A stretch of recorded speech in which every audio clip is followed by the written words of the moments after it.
are continuing our theme, her story, characteristics of a Shero. And I'm just going to go ahead and jump in because we'll get a little bit of background about the theme once I get started with my lesson. And also just please bear with me tonight. I'm working off one screen, so I'm going to have to go to see my notes on another device. But let me get started sharing. Can you see my slides in full screen? Yes. Oh, perfect. Okay, didn't know I could do that. Okay, so that's the case. Just do this.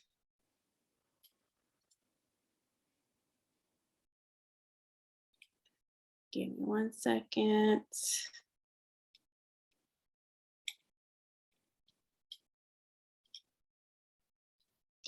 Well, maybe this isn't a good idea. Sorry. Okay. Just gonna go with the original plan. All right. So this month we're revisiting her story, which is a recurring theme, and we're exploring the sub-theme characteristics of a Shero. And just for background, a Shero is defined as a woman admired or idealized for her courage, outstanding achievement, or noble qualities. The purpose of the theme is to examine contributions of lesser known biblical Sheroes, hallmark the characteristics of their Sheroism, and study their roles in carrying out God's will. And this week's Shero is Jehoshaphat.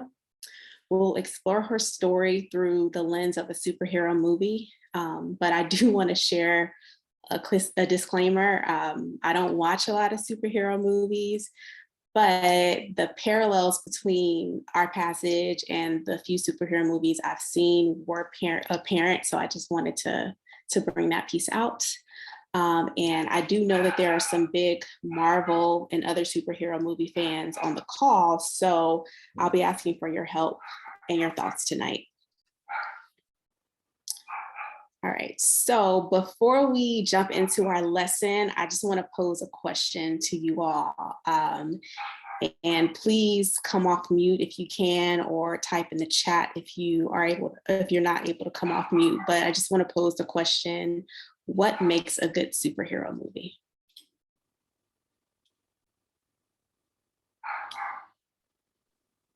A formidable opponent. Oh, go ahead.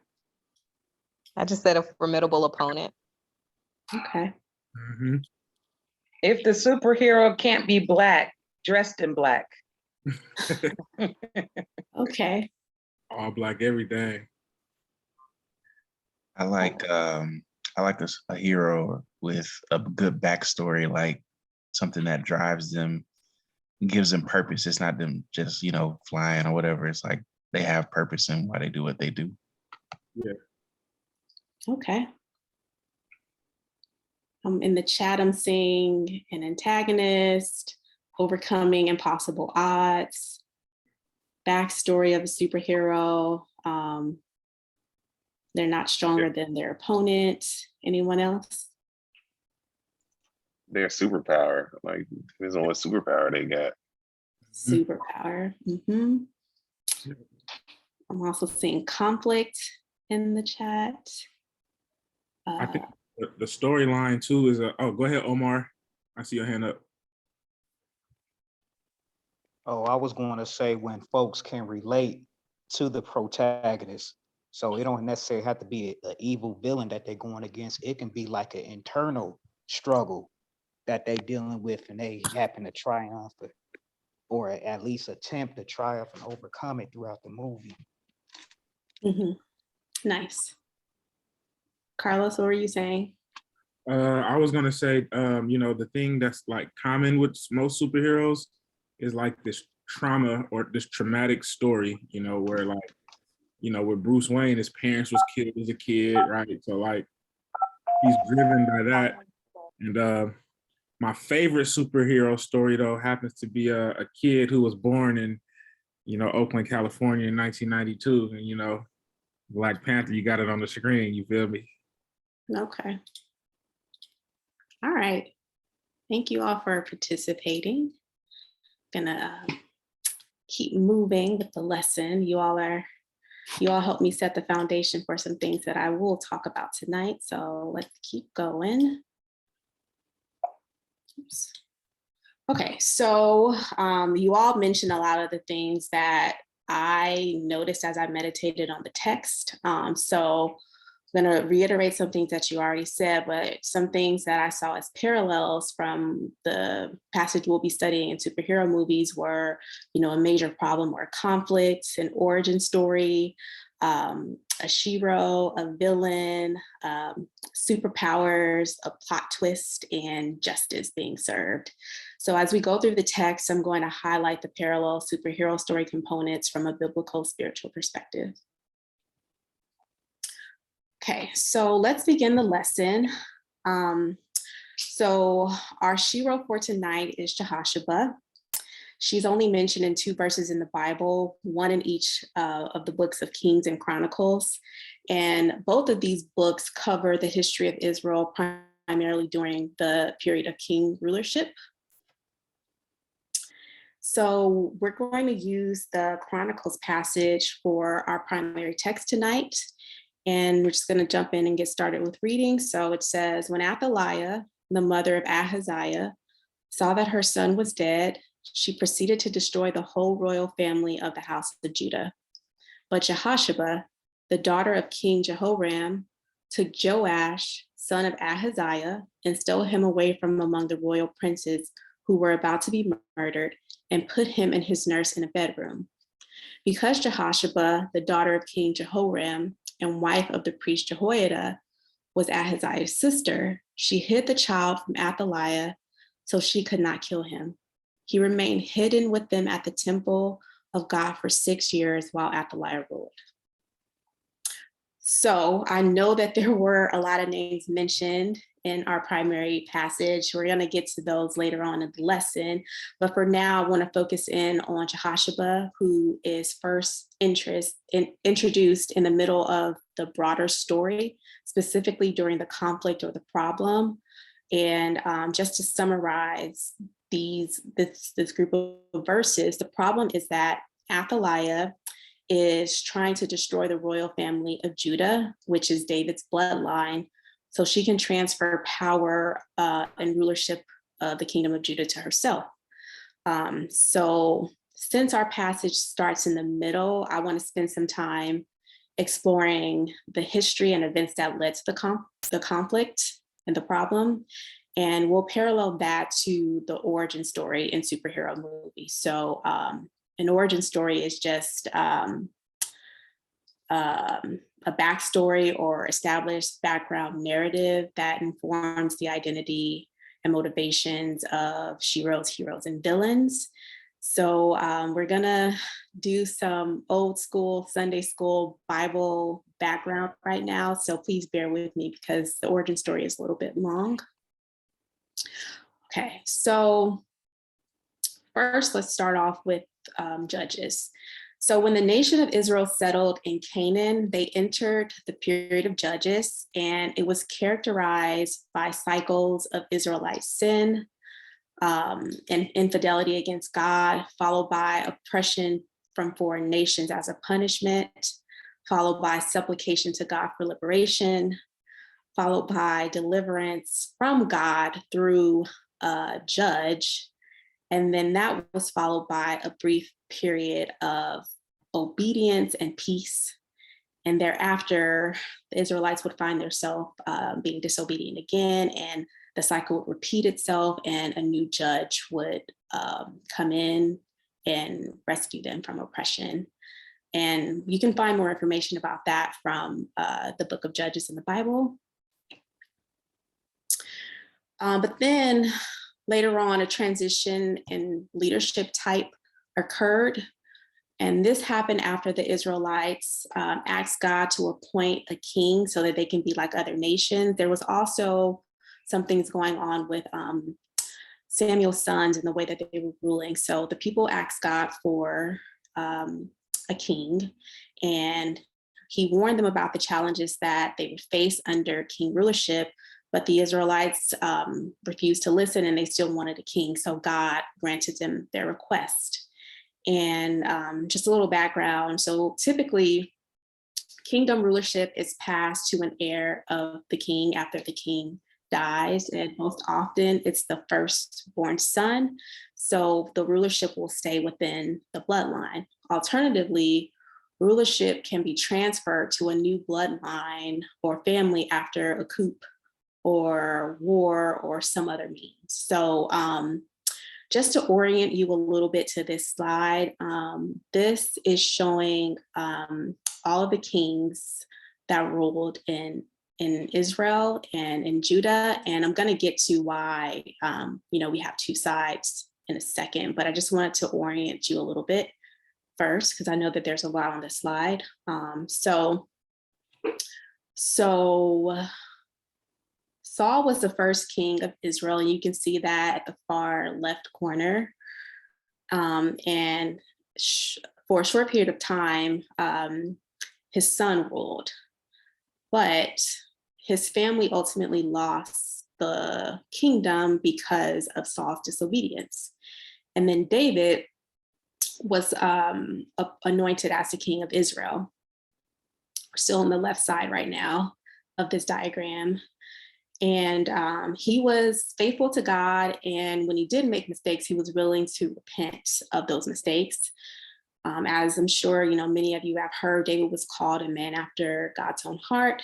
And God ended up making this unconditional promise to David that his descendants would rule the throne forever. And this is referred to as the Davidic covenant. And you can find that in 2 Samuel 7-16.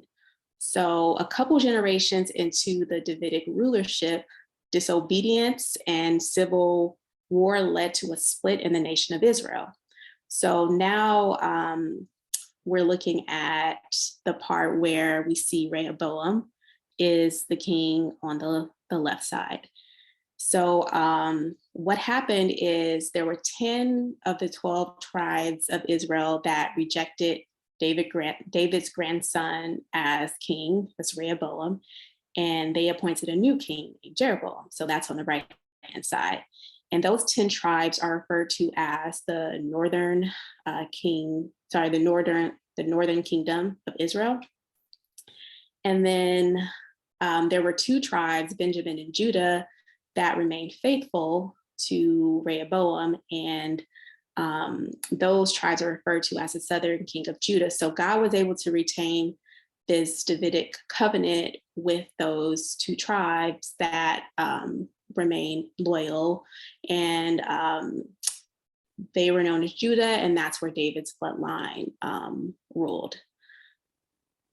So we're going to stop there. And I know that there was a lot, and feel free to, write down any questions that you may have. But also, if you're just interested in looking at it on your own, the books of Samuel, Kings, and Chronicles are really interesting, and it outlines all of this there. Okay, so now that we've discussed some of the origin, let's revisit our text and explore main and supporting characters. And just please note that I'm using those terms, characters, very loosely to mirror language that we might hear in movies, but these are real events and real biblical ancestors. So 2 Chronicles 22:10 says, when Athaliah, the mother of Ahaziah, saw that her son was dead, she proceeded to destroy the whole royal family of Judah. So our text covers the period after Israel split into 2 kingdoms, and it picks up right after Ahaziah, which was the king of Judah, was murdered. And I'm going to move to this next slide. So this slide is showing this family tree, and I'm going to describe a few of the characters, and I'm going to leave this up so that it can help you orient yourselves, because there are a lot of different names involved here. So we're going to get started with Ahaziah. He is the son of Athaliah, who just died. So King King Ahaziah had a short 1-year reign over Judah that was characterized by wickedness. He had ties to both the northern and southern kingdom. So on this family tree, the Davidic royal line is Judah, and the green is the northern kingdom or Israel. So he had ties to both. His father was King Jehoram of Judah, who was a descendant of David, and his mother was Athaliah, who was the daughter of King Ahab of Israel. And Ahaziah was heavily influenced by the rulership of his grandfather, King Ahab, who, along with his wife Jezebel, are notable for doing great evil, leading the Israelites to worship false gods, and for murdering God's prophets. In addition, Ahaziah's father, King Jeroham, also followed after the ways of Ahab, and he even married his daughter Athaliah. So that's how he has those connections to both the northern and southern kingdom. So both of his parents acted wickedly, and he followed suit. And Ahaziah's death was a part of God's execution of judgment over the house of King Ahab. In addition, King Jehoram and his people were also struck down for Jehoram's deeds, but God did not destroy the whole house because of the promise he made to David. So he destroyed some of the people, but he left some people alive so that the Davidic covenant could continue. Okay, so now let's talk a little bit about his mother, Athaliah. So as I previously mentioned, Athaliah is the daughter of the former king of Israel, Ahab.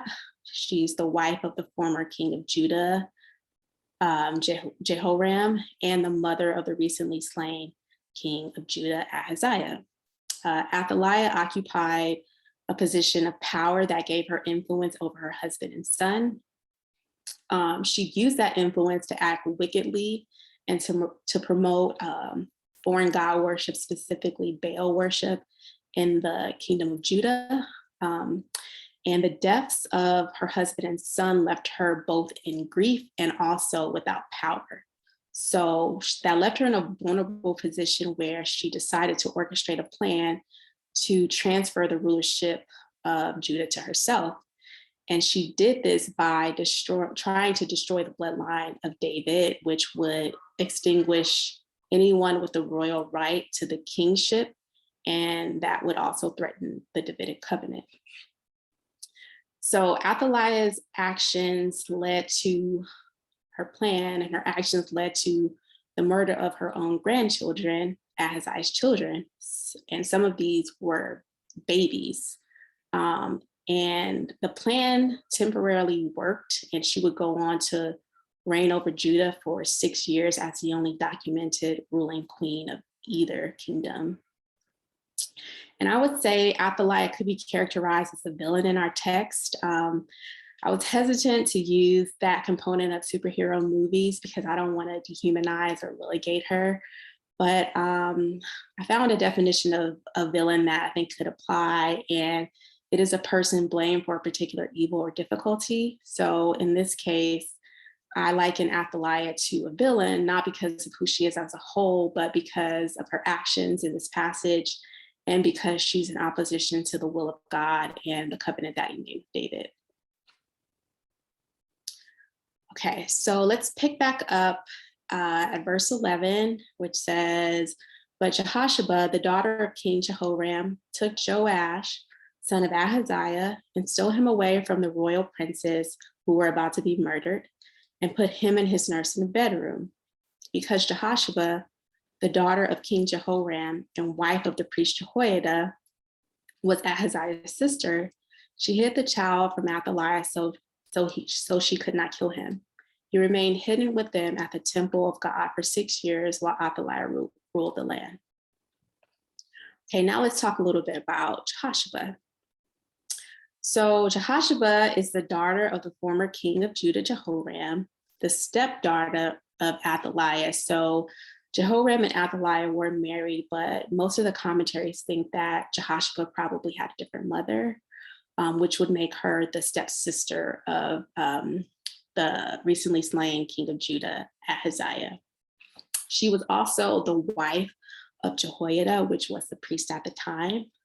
And like Athaliah, we meet Jehoshaphat in grief. Her brother Ahaziah has been murdered, and then she learns that her stepmother Athaliah is planning to kill all her nephews, who are the remaining heirs of Judah and David's bloodline. So Jehoshaphat steps in and she tries to outwit Athaliah, and she comes up with this plan to save one of the babies. And she's successfully able to steal Joash away, who in this family tree is referred to as Jehoash. So in King James, it's Joash, but in other versions, it's Jehoash. And when she takes him away, she hides him and his nurse in the temple for 6 years. So remember, her husband is a priest, so they have access to the temple, and it serves as a place where they're able to hide him, in a place where Athaliah is probably unlikely to go because she's into foreign god worship, specifically Baal worship. So growing up in the temple saved Joash's life, but it also saved him from the influence of his grandmother Athaliah. And like Samuel, Joash was able to grow up in the temple and experience God early in his life. So I would say Jehoshaphat is the Shero. And again, that's defined as a woman admired or idealized for her courage, outstanding achievement, or noble qualities. And prior to doing study for this lesson, I didn't know much about her. And I do think that after reading about her, she is an important Shero, and I think she's also unsung as well. Give me 1 second, please. That. Yeah, so sorry, I'm gonna keep going. Okay, so I was saying that I think that she's unsung because she exercises what I would like to call quiet courage. And according to Dr. Megan McConnell, quiet courage is moving forward one step at a time when the circumstances are not ideal or when there is no immediate reward in sight. And this quiet courage is often overlooked, just like the individuals that exemplify it. And Jehoshaphat's courage, it wasn't exhibited in one grand gesture that resulted in immediate resolution. Instead, she had to exercise patience to secretly care for Joash and endure adversities under the rulership of Queen Athaliah.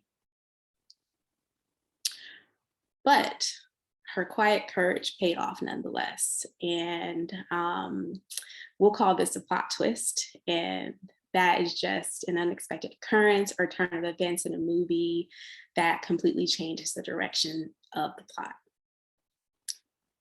So 2 Chronicles 23 covers the plot twist. So we're going to read verses 11 through 16, which take place about 6 or 7 years after we left off. All right, and it reads, Jehoiada and his sons brought out the king's son, which is Joash, and put the crown on him. They presented him with a copy of the covenant and proclaimed him king. They anointed him and shouted, "Long live the king." When Athaliah heard the noise of the people running and cheering the king, she went to them at the temple of the Lord. She looked, and there was the king standing by his pillar at the entrance. The officers and the trumpeters were beside the king. And all the people of the land were rejoicing and blowing trumpets, and musicians and their instruments were leading the praise. Then Athaliah tore her robes and shouted, "Treason, treason." Verse 14, Jehoiada the priest sent out the commanders of units of 100 of 100 who were in charge of the troops and said to them, "Bring her out between the ranks and put the sword to anyone and put to the sword anyone who follows her." For the priest had said, "Do not put her to death at the temple of the Lord." So they seized her as she reached the entrance of the horse gate on the palace grounds, and there they put her to death. Jehoiada then made a covenant that he, the people, and the king would be the Lord's people.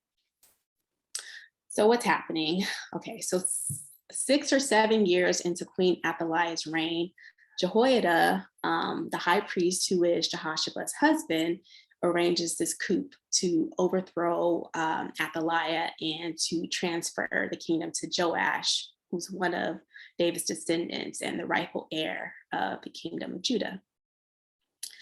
So what we're seeing now is that Jehoshaphat's faith and her courageous act is ultimately paying off, and it's leading to justice. So it was a starting point for the preservation of the line of David that allowed them, 6 years into her rulership, after he's grown enough to take the throne, to be able to overthrow her and replace Joash at the throne. And so ultimately, God uses Jehoshaphat to preserve David's bloodline. And in the short term, the rulership was restored. But in the long term, Jesus was born through the line of Judah and brings salvation to the world. And I just think that it's awesome that, this woman that I didn't know very much about is a part of that history. So now as we come to a close, I just want to highlight one of Jehoshaphat's defining characteristics. We'll call it her spiritual power and parallel it to a superhero's power. So in superhero movies, the Shero or hero often has a power that sets them apart from normal people and gives them an edge to overcome evil. Similarly, Christians are blessed with the Holy Spirit, who imparts spiritual power through spiritual gifts, the fruit of the Spirit, godliness, and just many other things. And Jehoshaphat possessed many spiritual powers, but the one I want to highlight tonight is her compassion.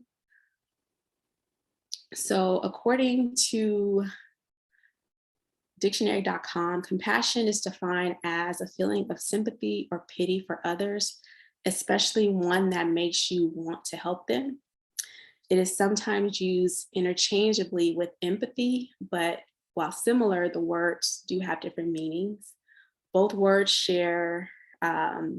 both words include sharing of emotions with someone else, especially sadness. But compassion goes further than empathy because it includes an action.